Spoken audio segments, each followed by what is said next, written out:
Hi James, Hey, Eric. how you doing? Good. Good. My first time here. Oh, awesome. Okay, I'm glad you made it.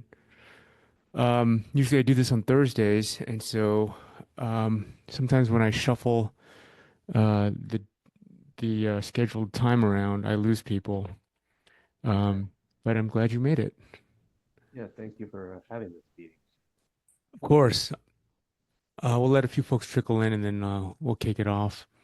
All right, sounds good. I'll turn off the audio video for bandwidth purposes. You're good.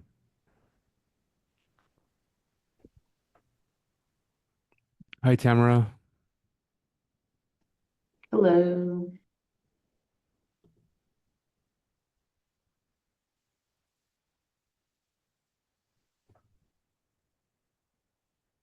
Hi Matthew. Eric,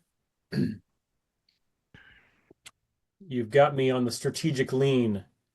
There's a window here that is exactly at the wrong spot for just a Ah. few minutes. Well, I guess Yeah. as the Earth rotates, maybe you'll become more more upright. We all learn such specific things from the last 5 years of working wherever we were working. And yeah, this is the very narrow window in the home office where that is true. Refresh us. What led you to moving to this time slot today? It was just better for your week. Oh, yeah, no, just a personal thing. I took the kids out skiing yesterday and yeah, so I appreciate your guys' flexibility. Hi Louise. Hi Katie. All right, let's just kick it off here. I'm sure more folks will trickle in. Appreciate the question, Matthew. Mhm. And I appreciate everybody's flexibility. I took the kids skiing yesterday. And yeah, so I had to kind of shuffle this around. And I was talking to James earlier before everybody jumped in, and sometimes I lose folks when I shuffle. And so I'm glad you guys are able to make it here. I do try to do my best to try to inform folks through the email, but sometimes people I noticed some folks showed up yesterday. I get these emails saying that people logged into my Zoom account or my Zoom meeting, but anyway, we're here. Hi, Cosette. Hi, Christopher. Okay, cool. Quick show of hands. I'd love to see your guys' faces if you guys are comfortable with it. But quick show of hands. First timers here. I see some familiar faces. So James, yeah, first timer. Okay, cool. So really quickly, I do this each week. For over the past 12 years, I've been working as a boutique external third-party recruiter, running my own firm, working primarily with early stage venture-backed tech companies. And hiring everything from senior level down to senior executive level down to senior level individual contributors. So I'm pretty versed in terms of recruiting and the recruiting mindset. In a former life, I was in software product development, product management, um, and somehow I became a recruiter. And so I've been involved with the Never Search Alone community for just over a year. I moderated two job search councils, and they've all since moved on and found their respective positions. And what prompted me to do this was just how much I saw there were a lot of misconceptions about recruiting and a lot of assumptions. And I felt like if I could just shine a light on some of these things, it would really go a long way in terms of helping folks navigate their job search journey more effectively. And so I do this each week. It's just I don't really prepare much for this. It's really just open-ended. Hi, Kelsey. Really open-ended, sort of just a AMA, ask any questions, and I'm happy to sort of expand on them. If you have a specific situation, share it with the group, and we'll dissect it. Again, my responses are largely from the perspective of a recruiter. I don't claim to have all the answers, but I can tell you what I've seen. I can tell you what people are doing and not doing. I can tell you, I can give you insight into the recruiter mindset and maybe some of the black box that happens behind the scenes. All right, so that's my, I don't know, 60-second intro. Um, Feel free to just uh, chime in with any questions you have. If you want to throw them into the chat, we could do that. I do have a hard stop at the bottom of the hour, so I want to make make sure we're being effective, efficient for everyone in terms of getting questions answered. And if we don't hit your question today or we don't go at the depth that we need to, we have next week. So um, that's it. Questions, situations, concerns, comments? Yeah, what have you used as your own news sources to keep track of the, I mean, dynamic is the most positive word I can think of, but how things have changed since late January? It's really only been a couple months, and yet there's a lot going on.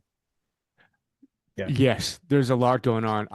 So for a long time I haven't used Twitter, but I'm starting to use Twitter now as in terms of like following like thought leaders. I've been following a lot of thought leaders in like, LinkedIn, some Facebook groups. There's a lot of stuff out there. Even if you just go through the Never Search Alone Slack community, the community now is like 12,000 people. When I first started with the group, it was something like 3,000 people. So it's like quadrupled over the past whatever 12 months. It's become much more international. And so it's a great place. And if anybody has any ideas, I haven't played with it too much, but if there's ways to kind of mine Slack, I don't know if Slack has some AI or any features like that to kind of mine sort of the Slack community. That could be a really interesting way to kind of get keep your finger on the pulse. But I'll cruise through the channels every now and then and just kind of sample and kind of get a feel for what's going on. Again, I'm not actively involved in a job search council right now, so that's created a little bit of distance from me. Um, and just so you guys know, I'm actually transitioning my career a bit. My partner is still running our recruiting firm, but I'm transitioning my career from being, a traditional recruiter to building sort of AI-enabled solutions that will address a lot of the friction points in the labor upskilling and hiring journey. And so, yeah, just so you guys know. But I hope that touches on your question, Matthew. Yes, thanks. Christopher, so how did I go from product management to talent acquisition? I just stumbled into this, honestly. So my wife, also business partner, she has a background in recruiting. And at the time, she had like 6 years of recruiting experience. And then she wanted to go out on her own. She was kind of sick of the agency or working for another agency. And so I told her, just maybe just start your own practice. And she started her own practice and she started getting a lot of traction. And at the time, I was 6 years into a product management career, and we decided to double down. And so I helped her out because she was getting more work than she can handle.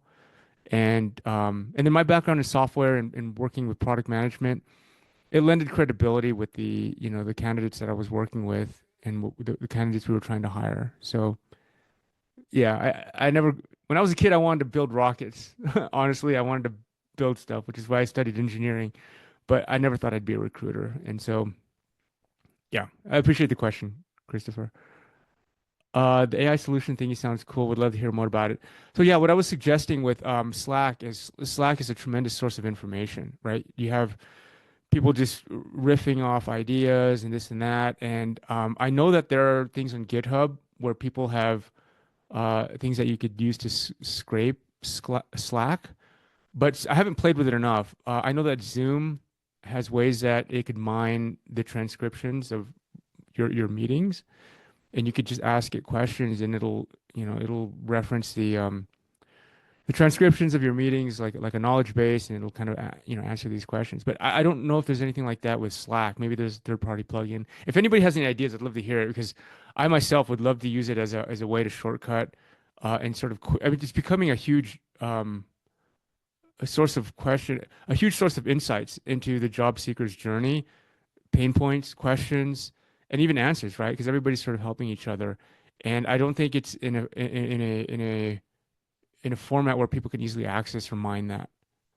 So if anybody has any ideas, I'd love to hear it. Or if they've seen anything that has been, either with Slack or the Job Search Council um, Slack group. Oh, sorry.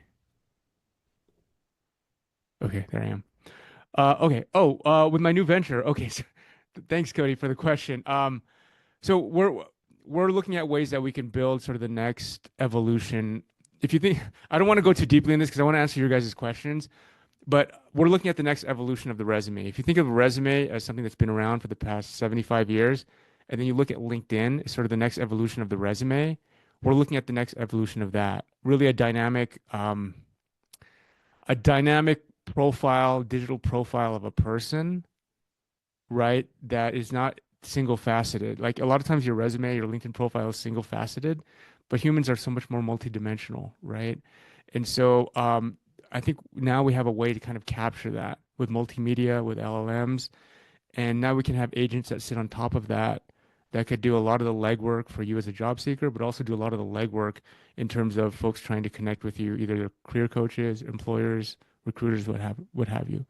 So Cody, if this is something that you're interested in learning more about or even riffing on, uh, reach out to me. I'd love to chat with you about it.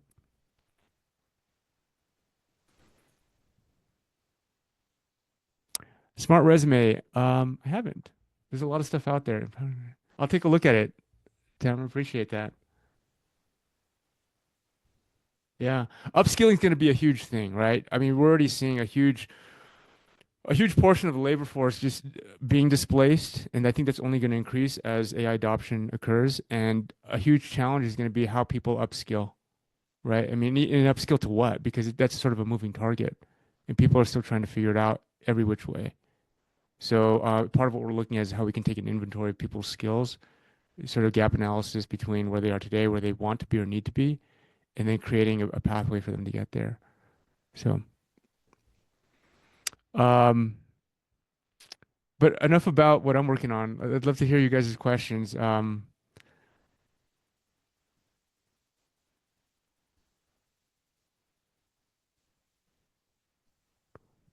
Hey Yeah, Eric, I this posted a question in the chat about Okay. having a summary on the top of your resume. I keep going back and forth whether to have it or not, and now it seems like it's back again as something to do. So I was just curious, like, what your thoughts were on that. So as a recruiter, again, I can't speak for all recruiters, but I'll speak for myself. I love the summary section when it's written in a way that's easy to read and gives me an overview of what I need. As a recruiter, what I need is I need to understand how I can make a case for you for the particular position that I'm hiring for. And if you can make my job of making that case or building that case easy, I appreciate that as a recruiter, and I'm more likely to spend more time on your resume. So what I'd like to see in a professional summary is, I think I talked about this last week. Um, so what I'd like to see in a professional summary is something that's highly personal, highly customized to the job that you're applying to. Um, so the elements that you have in um, your candidate market fit statement, I'd love to see that. So to the extent, so titles, I love titles because they're a shortcut and they're not the end all be all, right? But when I see somebody that is, calling themselves whatever, director of product management, I have some semblance of, it's a shortcut to me to understand what they do and what they're looking for, right? So if you have elements of your candidate market fit statement, put it in there. What you do, what title you're looking for, what size of company, or what is a profile of the company, ideal company profile look like for you? Are you looking enterprise? Are you looking for 5-person startup? Like, what are you looking for? And so those are shortcuts that help me sort of understand, what you're looking for, and it maps to my understanding of the requirements. And then what I'd like to see is like maybe 3 bullet points that are marquee career accomplishments. They give me a sense of the breadth and depth of your experience, ideally quantified, and then also diverse enough accomplishments that give me a sense of your trajectory, right? So if you have 3 bullet points that are 3 accomplishments, ideally they're quite diverse, right? They're not sort of overlapping. And then, I mean, again, from a maintenance standpoint, because I know that tailoring your resume can be time consuming, even with like GPT, it could be time consuming to do that. If you provide something that's hyper personalized to the job that you're applying to in just that section, that would be really cool for me, right? Not to say that you have to hyper personalize every bullet point in the professional experience for the job, but if you just devote, a portion of most of your attention to that top section, that's really cool. That's helpful for me. Thank you. Hmm.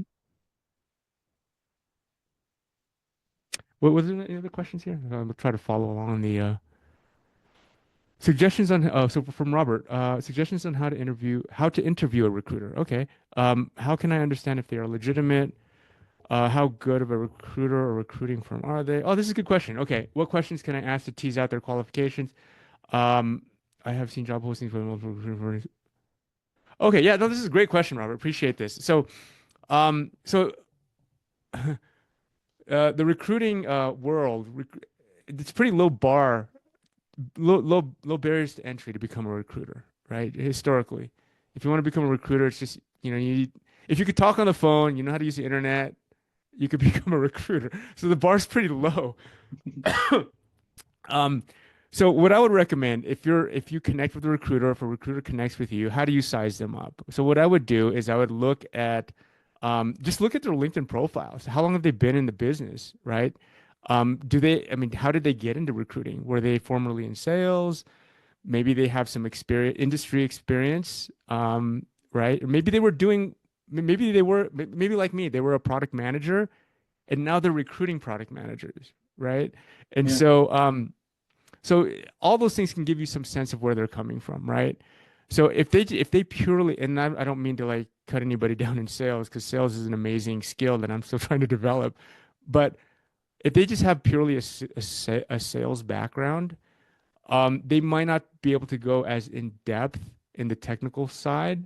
They might just be really good at sales, and you could be very successful as a recruiter if you're excellent at sales, right?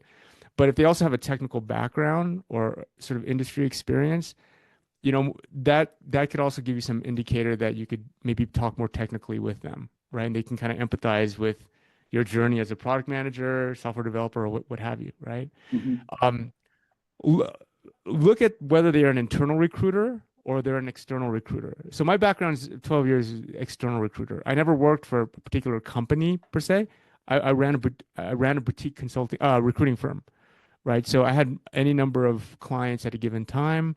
Um, and oftentimes we were the sole recruiters for those firms. So we kind of we were kind of internal external. Um, but look at how long they've been doing it. Look to see if they have any focus in terms of like a industry.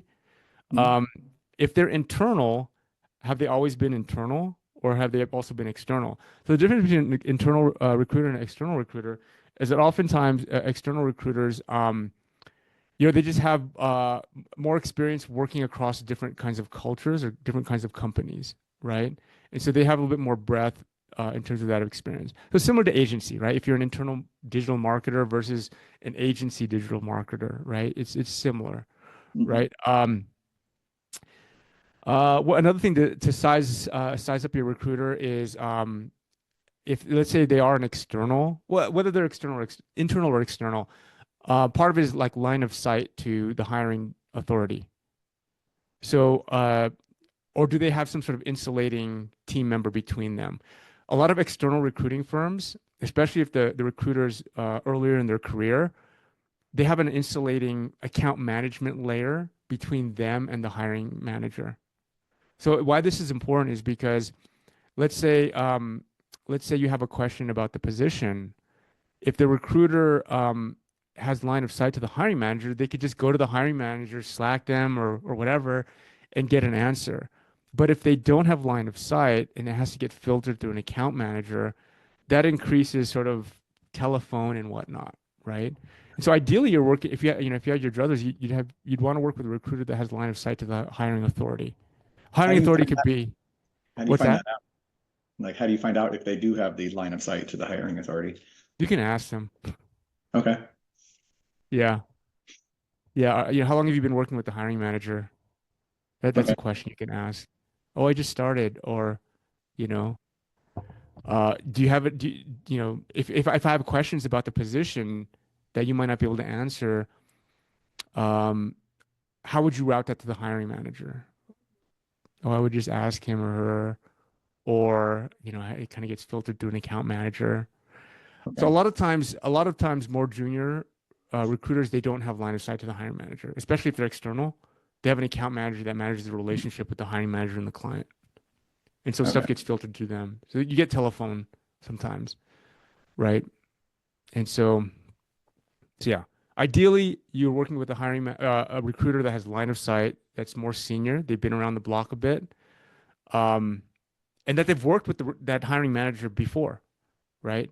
So Mhm. they know what they've been through cycles already, hiring cycles with the hiring manager, versus a recruiter that's never worked with the hiring manager. They're still trying to learn the hiring manager's preferences, you know. So if you're working with a recruiter that has several cycles of working with the hiring manager, a lot of times they can have insight into what the hiring manager is looking for above and beyond just the sort of the technical requirements, right? They could tell about, you know, personalities. Again, if you're able to partner with a recruiter well, they can be a wealth of information as they help you navigate. Because at the end of the day, you know, the recruiter, once they've identified this cohort, like they want you to succeed. They want you to put your best foot forward, you know? Um, Okay. Yeah, I asked because I recently had, for a position, I had multiple recruiters reach out to me for the same position. Now, in this case, I noticed two of them were based in India and two were stateside, or one was stateside. And so in the stateside one actually reached out to me first. So I replied first to them, but then I was like, how do I really know? I mean, I don't want to just be like, oh, if you're out of country, you're out, you know, but I'm also want to know how to kind of filter through and go through that process. I mean, the only other question I had come up with on my own was, you know, how many placements have you had with this particular company? But I don't know if that's a legitimate question to ask or not. I mean, so if they're a third party recruiting firm, right, you Mhm. can ask how long has your company, your agency been working with this client, right? Okay, Because that's telling, right? The longer the longer they've been working with them, you know, it's sort of an indicator that they've probably been successful with them, and they probably know the hiring managers and hiring authorities and the culture more intimately, right? okay, So again, ideally, ideally, you know, you're working with you know, a credible firm or recruiter that has had an established history with the client. okay.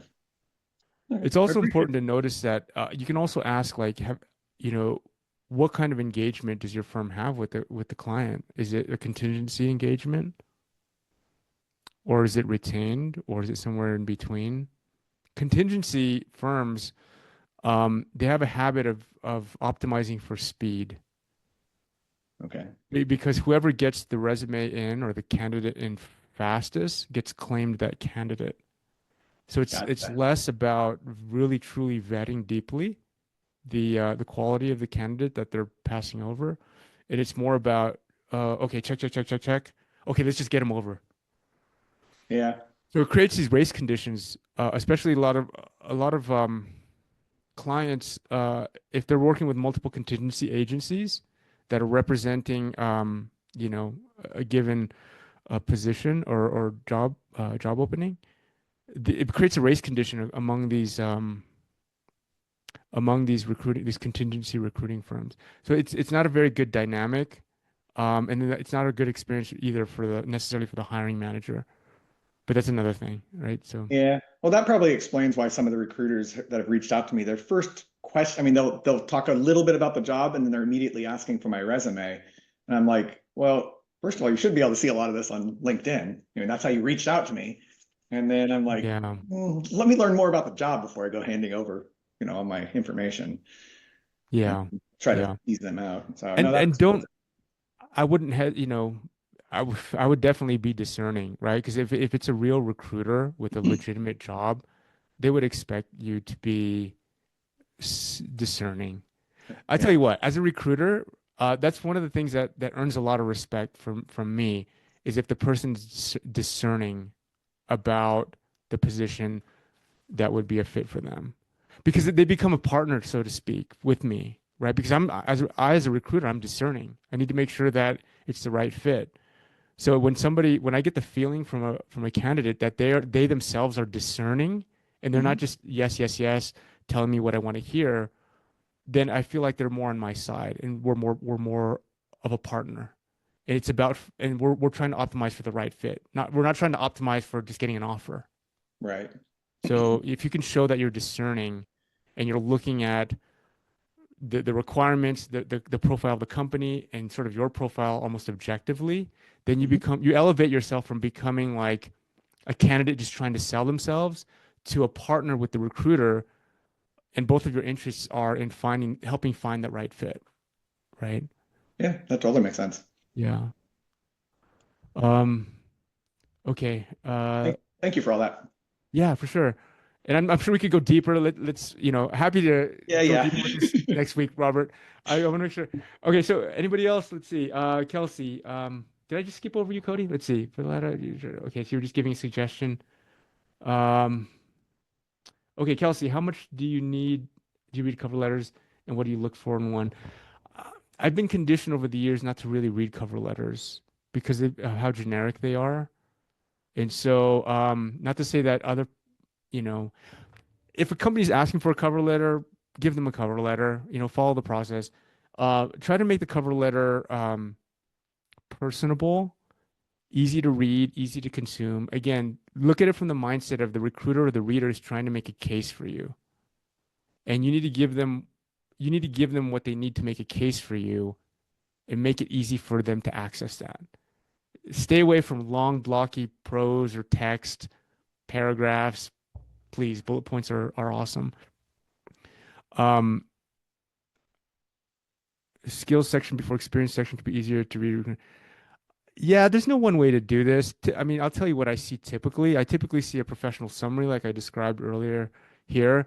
Usually the sort of the skills section, if people do have it, I'll see it after the professional experience. I mean, you can pepper your professional summary with specific skills if you feel that's relevant. Um,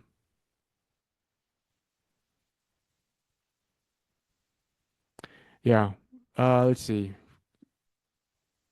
Okay, Cody, with some of them can't even answer who's the hiring manager for this role, which is quite telling. Yeah. So if you feel like the recruiter has no sense of who the hiring manager is, it could just give you a sense of who you might be working with. There's recruiting firms out there that are just kind of incentivized to like build, I don't know, pipelines of people. So here's another thing that recruiters do. So external recruiters, they're not just charged. A lot of times, they're not just charged with filling a position. There's this term called full desk recruiter, which they're in charge of soliciting new business or new clients or new job requisitions, and then they're also responsible for filling those positions. Those are referred to as full desk recruiters. And so, so in terms of soliciting new business, either from an existing client or from a new client or new logo altogether, sometimes recruiters will play this game of trying to find that 1%, what maybe was it 1% of 1% of talent that are hyper marketable, and they'll use that as a way to try to solicit a potential client, right? So that could be something that's going on if you're getting approached and it doesn't feel like they have a connection with the client or the hiring manager. That could be something that's going on behind the scenes. Amber, on resume format, is the skills area of expertise section helpful? Sounds like the marquee accomplishment might be more helpful for you. Yeah, it depends, right? It depends on the client because some clients are very skills oriented, like they need specific number of years of Python development, for example. Um, and on the other end of the spectrum, the client is really just interested in sort of high potential trajectory, problem solving capabilities, right? Their philosophy is, oh, if they're smart, hardworking, a good culture fit, they can learn any software language, right? So it really depends on the hiring philosophy of the hiring managers. And a lot of times the hiring philosophy of the hiring manager, hiring authority, like that comes from the top down. And so a lot of times the recruiters are sort of just extensions of that. And they're just sort of implementing what the hiring manager and what the team is looking for. I've had conversations that have influenced hiring managers in the past, but that's not always the case. Okay, I appreciate everyone's time here, and I hope this was helpful. I apologize for the hard stop. I usually can go longer, But happy to join up next week. I think it's Thursday again, or this Thursday, the regularly scheduled time next week. Um, if I also have a huge library now, it's growing, of these YouTube videos, and so check it out. Like if it's useful for you guys. A lot of times I find myself answering similar questions, maybe in different ways, but hope it's helpful for you all. All right. Thank you, everyone, and I will see you next week. Bye bye.